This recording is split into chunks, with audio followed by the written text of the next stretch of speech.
ka na naman. Kaya di mo na ako nagpapasalamin kasi noon. Mayroon kong pinigil, ibig sabihin, kailangan matanggal. Sayang lang yung... Sayang yung lens na nilagay. O meron din nalagay sa mata, no? Saan tayo nagpa-check up? Medical city ako. Doon ako nagpataka. May lens na nilalagay ate? Meron. Tatak na kaya ako. Oo, kasi ganito. Hindi, coverage lang ano, di ba? Ng Medicare, ng ano natin. Health card. Cover. Parang yun. Hindi yung lens may bayad. Sa kanina. Kung yung iba may 30,000, yung isang lens. Pero libre lahat mga operation. Oo. Lens lang babayaran mo. Oo. Ako, 30,000 to 30,000 din yung kabila. Oo, 60. Kasi hindi ako nagsalamin. Oo. 60K. Meron din na 50, depende sa grabe ng mata. Oo. Kung may astig mag-isip ka. Kasi meron pa 100,000 na lens. Kung gusto mo, para daw lente. Hindi mo naman kailangan yun. Oo. Pag namatay ka, wala na. Kung sana ko forever na yun. Saka yung nagpapasa lagi. Oo. Kasi naman kasi, pag papalo ko din mata ko kasi. Lumay man ako pero lumot. Pero hindi naman sinasabi ng doktor kasi. Hindi na. Kung walang pagkakapalay, wala naman ako operahin. Ang ganun. Ipacheck mo lang, may pacheck kung ano, dapat. Oo, yun ang inaano ng doktor man. Sabi ko nga, wala ba kami? Sabi hindi naman kailangan.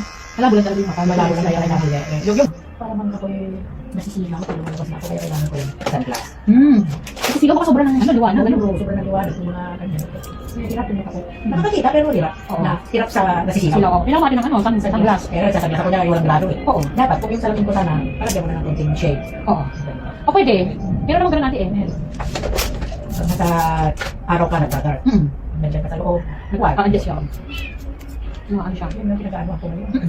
Pinag-handaan ko kasi yung screen pa yung mata ko kung ano makikita. Kaya nga. So, dami lang problema. Kaya nga. Pag nag-edad mo. Buti na lang tao Kaya nga. Kasi okay na yan. Pero marami ng sakit talaga pag may edad na. marami na. Marami na hindi nakakalakan na. Yung iba. Pero hindi eh. Dapat kasi exercise mo yung sarili. Kasi pag dumain exercise, talagang papunta ka na doon.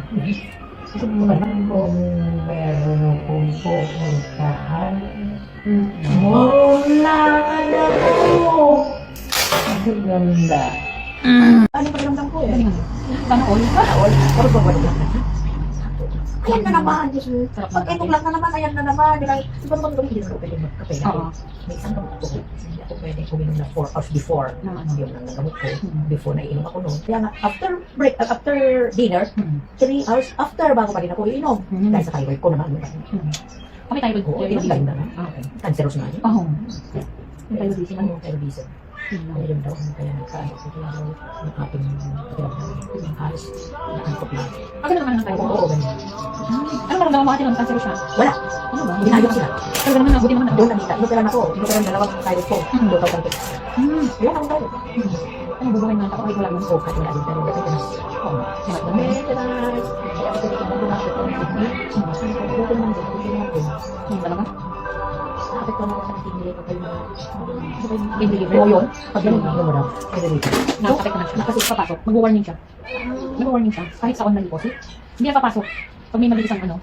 Labet. Oo, sa number. Hindi naman asawa niya noon. Hindi pa nagre-resign niya natin.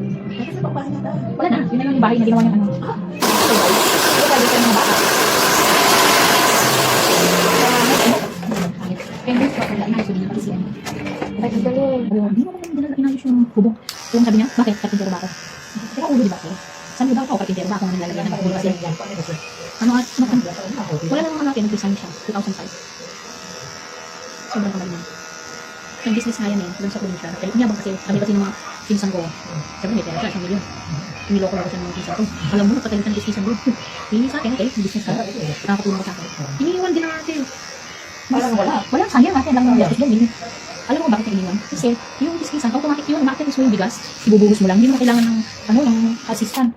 Andali, hindi pa andali. Buksan mo lang kung saan ang yung businessan na yung ginawa natin. Ang magiging trabaho mo lang kasi doon, kakalitan mo yung lalagyan ng bigas kapag ibang sako na yung salang.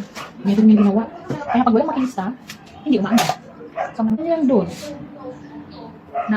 Hindi gumana. Hindi. Kahit nandun siya, hindi gumagana. Kasi nga, hindi man lang niya ginawa. Sana pinagtanong lang. Ayun na nga, nabenta na.